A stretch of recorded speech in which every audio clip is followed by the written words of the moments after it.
President Buhari says his administration will fashion out more effective joint strategies to end Boko Haram abduction menace in the country.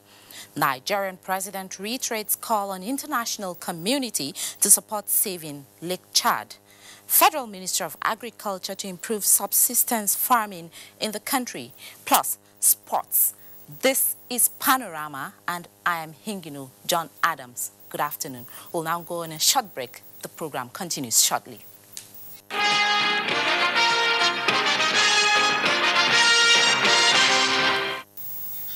Thanks for staying with us. Nigeria and Switzerland have resolved to fashion out more effective joint strategies towards not only girls in Boko Haram captivity, but finding definitive solutions to abduction menace in the country. This came to light at a bilateral engagement between President Muhammadu Buhari and his Swiss counterpart, Ellen Berset, on the emergence of the climate change conference in Poland. State House correspondent Adamu Sambo has details. Available records show that the intermediary role performed by Switzerland in collaboration with the Red Cross contributed significantly in securing the release of the abducted schoolgirls by Boko Haram.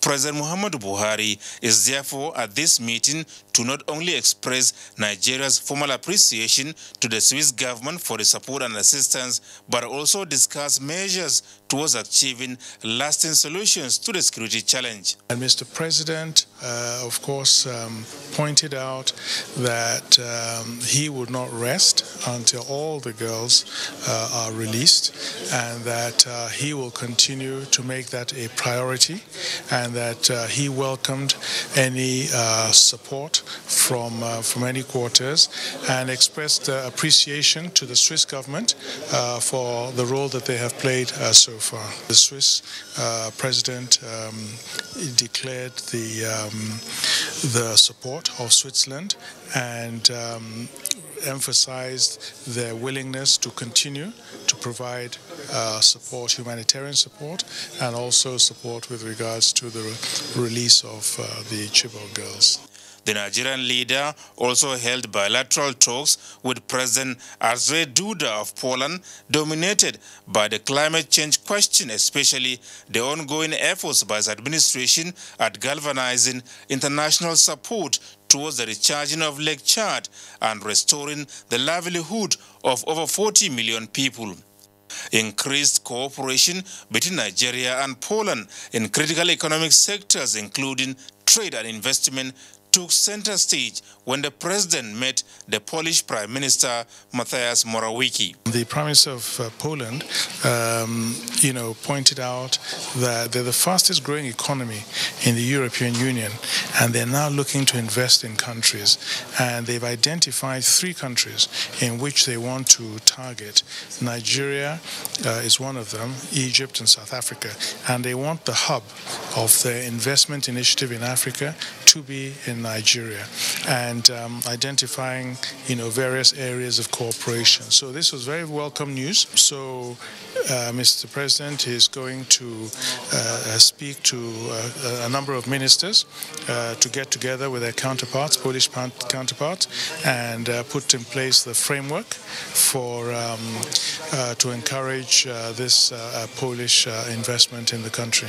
President Muhammadu Buhari also granted audience to the Prime Minister of the Netherlands, Mark Rutte, where issues aimed at enhancing existing relations between his country and Nigeria were analyzed. The Dutch Prime Minister, identified areas, especially in agriculture, that Holland was prepared to cooperate with Nigeria, and also in areas of renewable energy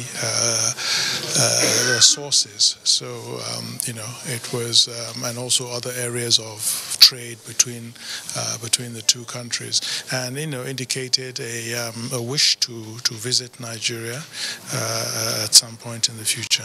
Similar meetings were also held with the Prime Ministers of Austria and Estonia. From Poland, Adamu Sambo, NTA News. President Muhammadu Buhari has restated Nigeria's commitment towards constructively supporting multilateral actions aimed at addressing climate change so that a healthier environment can be restored for future generations. Addressing world leaders at the United Nations Conference on Climate Change in Poland, the president, however, reiterated his call on the international community to support genuine efforts at saving Lake Chad from extinction and guaranteeing the future of the region. State House correspondent Adamu Sambo reports that the conference has its theme as Changing Together. The United Nations Climate Summit here in Katowice, Poland is seen by many as the most important climate negotiation since 2015, when a vision for a zero-carbon future was created through the adoption of the landmark Paris Agreement. World leaders, scientists and other stakeholders are therefore here to agree on the rules for putting this vision into reality, as well as setting stronger climate action in motion.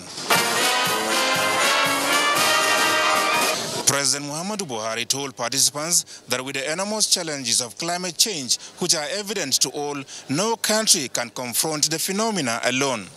Nigeria believes in joint and cooperative efforts to tackle the problem. We urge that efforts to address the challenges of climate change be pursued within multilateral frameworks. Concerted efforts should be made to strengthen sub-regional and regional organizations to serve as hubs for climate action and partnership. Nigeria, he said, has already commenced the implementation of its nationally determined contribution aimed at achieving 20% emission reduction, and also embraced the issuance of green bond as an innovative and alternative source of funding projects that will provide climate infrastructure. We believe there should be clearly defined parameters for monitoring financial flows from developed countries to developing economies for climate change action. This should be underpinned by transparency and predictability. Similarly, we stress that a reliable mechanism must be created to augment sector contributions with funds from the private sector of countries whose economies are adding significant levels of greenhouse gases to the global atmosphere. On the receding Lake Chad, the president told the conference that interbasin water transfer from Congo Basin remains the most sustainable option for resuscitation and safeguard. I once again call on the international community to support this worthy project for the benefit of over 40 million people that depend on the Lake Chad for their livelihood and to guarantee future security of the region. And during the opening of the conference, United Nations Secretary General Antonio Guterres was emphatic that the global community is in deep trouble with climate change, which he said is now a matter of life and death. I'm convening a climate summit for September next year to raise ambition and to mobilize the necessary resources. But that ambition needs to begin here, right now, in Katowice, driven by governments and leaders who understand that their legacies and the well-being of future generations are at stake. We cannot afford to fail in Katowice. Our new targets for the following 5 years are for the World Bank Group to finance $200 billion to help countries undertake ambitious climate action. Possible takeaways for Nigeria from this conference? Well, to sensitize the international community, particularly on the issue of the Lake Chad, the recharge in the interbasin transfer is key to the plank of our argument as a Nigerian government. And I believe we are getting more and more people to understand the situation. Key highlight of the opening ceremony was a declaration on solidarity and just transition as a critical pathway towards achieving global climate policy objectives. From Katowice, Poland, Adamu Sambo, NTA News. NTA News. Vice President Yemi Osinbajo says traditional rulers should continue to sustain peace advocacy among the people for the development of the country. Joshua Ojito reports that the Vice President stated this during a courtesy visit on the Emir of Kefi, Shehu Chindoya Musa III. Acknowledging the role of traditional rulers as custodians of people's culture and tradition, the Vice President says they should complement government peace-building process by engaging their subjects in robust dialogue on the need to live in peace. The Vice President emphasizes that the advisory role of traditional rulers is needed most as government sustains its effort in fixing critical infrastructure in the country. But I believe that the traditional rulership in our country have earned their place as arbiters in so many different ways, in security, in justice at the local level, and even politically, we have proved that they are, very important in the scheme of things. So I think it's an issue that we ought to deliberate more upon. I believe that for the peace and security of our country, for the progress of our country, the respect for traditional institutions must continue. Regard for traditional institutions must continue. Professor Oshimbajo assures Nigerians that the Buhari administration is committed to improving lives of the people through various social investment programs, fixing the economy and sustain the fight against corruption in order to redeem the nation's image. Emir of Kefi, Shehu Chindoya Musa III, acknowledges the giant strides recorded so far by the present administration in the last 3.5 years. He, however, advocates the need for a constitutional role for traditional rulers to enable them discharge their duties effectively. Although it was not made by this government, but this government can amend it because you are always available for correction. APC is known with correcting all mistakes and anomalies. We need the government to look at this matter. The Vice President is in Kefi for the grand finale of President Muhammadu Buhari Polo Tournament. In Kefi, Joshua Ojito, NTA News. Nigeria is now fully aligned with United Nations Convention on Standard Road Signs and Signals with the inauguration of the FRSC signage plant in Gwagwalada, Abuja by the Secretary to the Government of the Federation, Boss Mustafa. The FRSC has also kick-started the mass production of road traffic signs and infrastructure. Emmanuel Ayimiro tells us more. Traffic signs are major components of road network that enhance communication between roads and the users. Against impending dangers, guide and give information on how to use the road safely. However, over the years, all manners of improper road signs or signals, scanty or total lack of it, vandalism, even foreign mix, shades and colors have characterized the nation's highway, causing confusion to motorists. That is what the federal government is determined to correct. So call on state governments to employ the use of only these standard signs, road signs and signals from the Federal Road Safety Corps. It is also important to enlighten Nigerians that private installation of road signs and signals require notification and approval of the appropriate government agencies. The plant has been able to produce 6,000 various road signs which are already installed on some segments of the federal highways with testimonies of their quality and effectiveness by motorists. The FCT Minister, Mohammed Bello, shortly after the event, hit the ground running, putting effect to the proper use of roads signage. At various points along the airport road, he stopped to control the traffic and educate motorists on the need to imbibe proper road traffic culture. Emmanuel Ayemiro, NTA News. The National Economic Council will hold an extended meeting on the 14th of this month. The meeting will be the last for the year, and it is expected to discuss the performance of the economy in the outgoing year. Chairman of Governors Forum and Governor of Zamfara State, Abdulaziz Abubakar Yari, made this known to the press after a meeting with Vice President Yemi Osinbajo. The governor also speaks on the depots of a monarch suspected to be aiding bandits in the state and what the government is doing to strengthen security. We found went in this, definitely must face the punishment. And we are trying to use all the avenues that we had to ensure that we fish out those that are within us, within the traditional rules and outside. That we're within. That's why we hired the intelligence, we hired the civilian JTF, and all of them, so that they can help us on giving us the detail. Because, for instance, in Zamfara we have about 2,600 men and women that are working against these bandits, but still, it's not enough.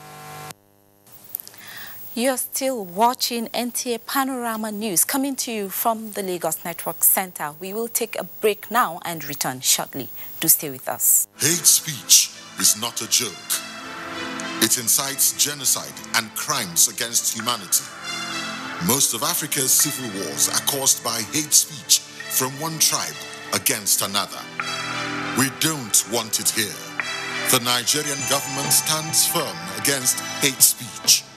Under no conditions whatsoever should we tolerate or excuse or justify hate speech or hateful conduct of any kind, especially where such is illegal. There's no doubt that the resurgent push for separatism, as well as the rising cases of ethnic and religious disharmony, are all traceable to the growing phenomenon of hate speech. One nation bound in freedom,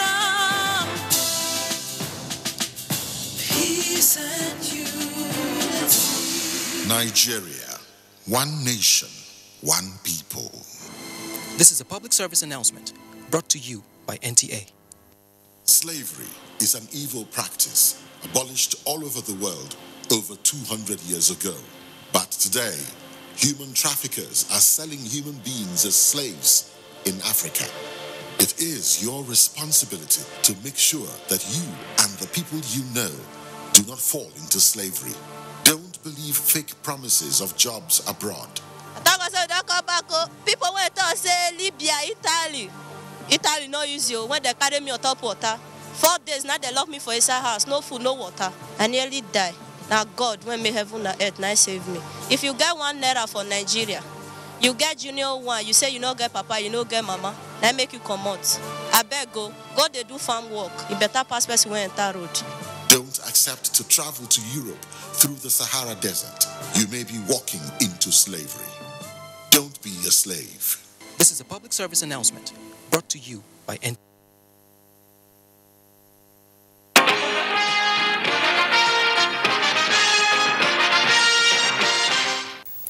Thanks for being there.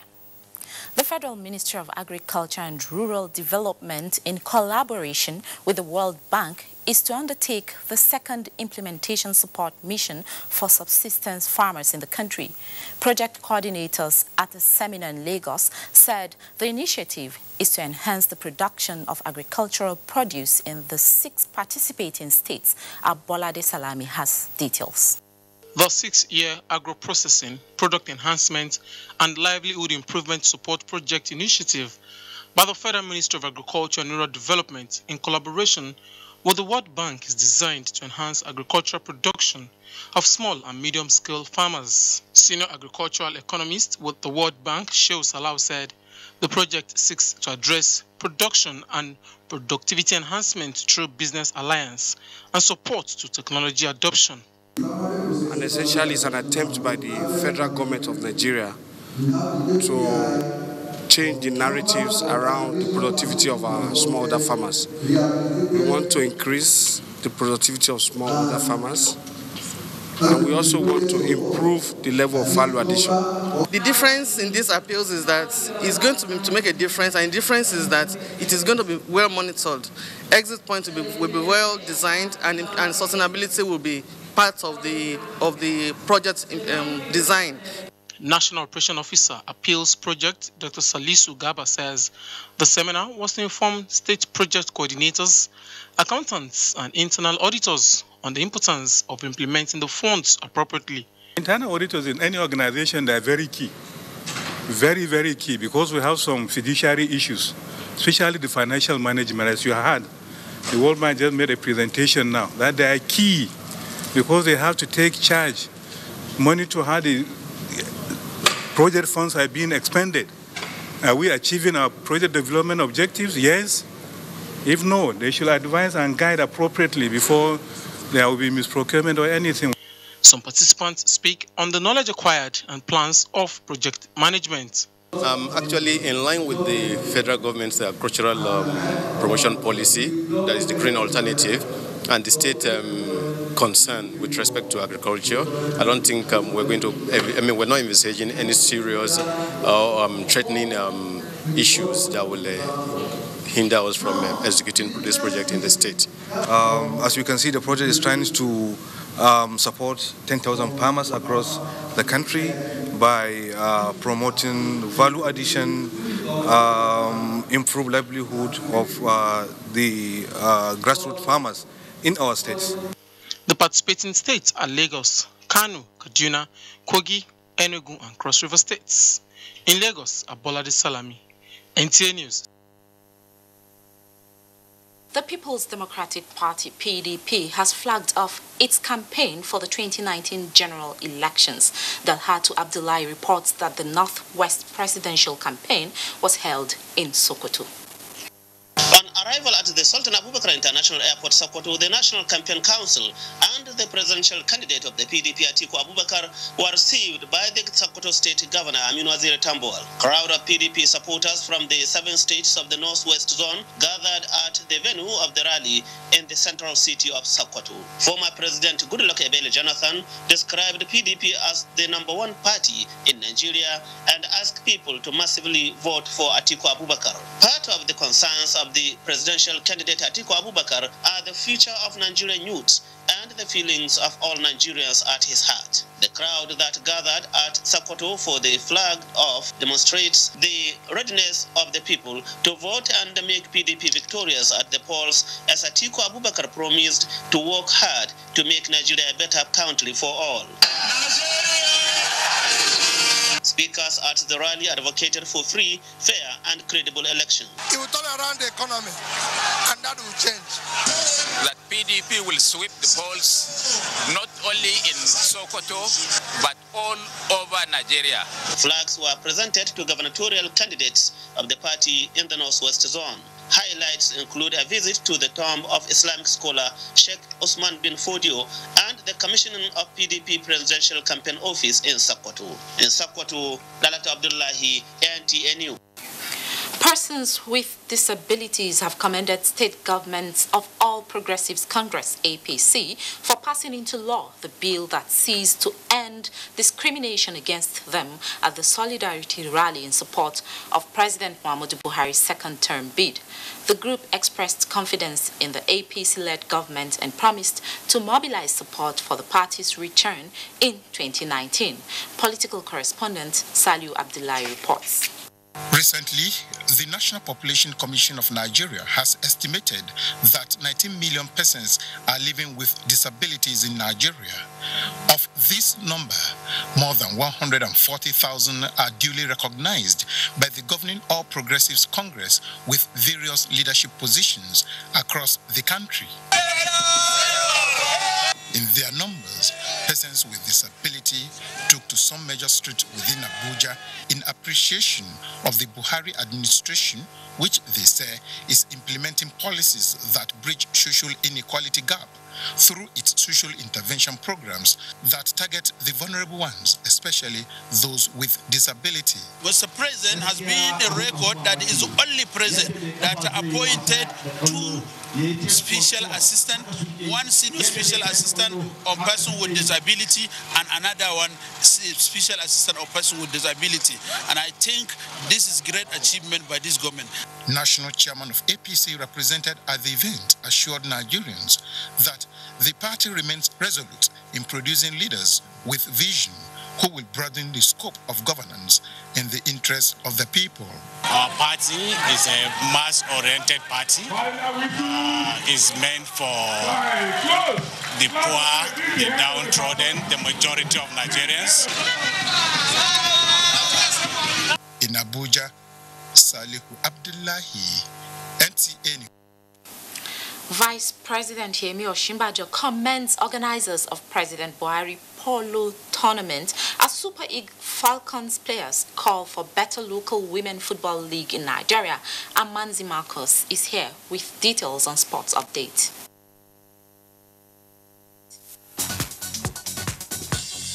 The 2018 edition of the Kefi Polo Tournament ended Sunday with Imani Polo Club of Kaduna beating home-based Kefi Pony in red and black over white 4-3 to win the tournament named in honor of President Muhammadu Buhari. Vice President Yemi Osinbajo, who represented the president, gave the trophy to the victorious Kaduna team and commended organizers for establishing an endowment fund for the tournament to assist less privileged members of the society. Captain of Kefi Ponies, Aliyu Wadada, said many students and orphans in Nasarawa State and the FCT have benefited from proceeds of past competitions, adding that the game can improve on the fortunes of both the players and fans. Kefi Polo Ranch is conceptualized to take Nasarawa State to the next level. After winning a record 9th Africa Women's Cup of Nations title, Nigeria's Super Falcons have called for a more robust women's football league in the country in order to fortify the future. Speaking on Good Morning Nigeria Monday, some of the players maintain that the national teams can do better with a viable domestic league. I would like to see more sponsor and more facility for the domestic league.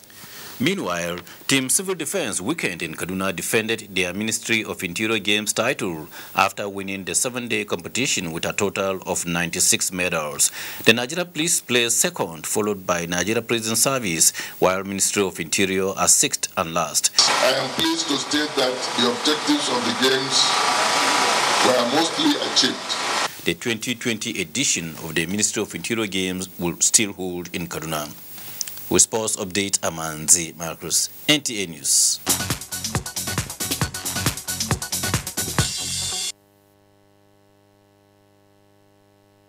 That's Panorama for today from Lagos Network Center. Thank you for watching. Good afternoon.